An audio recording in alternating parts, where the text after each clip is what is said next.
It's a natural moisturizer that can hydrate and smooth dry skin. Can also help reduce hyperpigmentation, promote a brighter complexion. 1 tablespoon of cinnamon powder and 1 tablespoon snail aloe serum smoothing gel.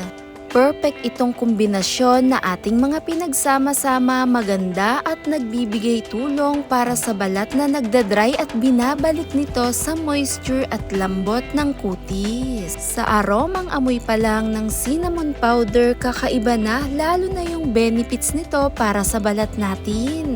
At habang hinahalo ko nga ito, makikita ang texture, perfect din talagang pang scrub o panglinis sa balat natin.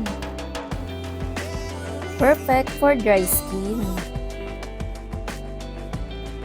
Cinnamon and snail.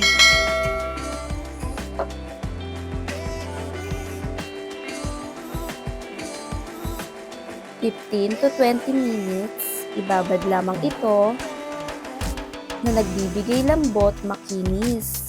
Tumutulong din ito sa may mga acne prone, hyperpigmentation at dark spot. At ini-improve ang skin texture to be radiant and complexion. Thanks for watching, guys!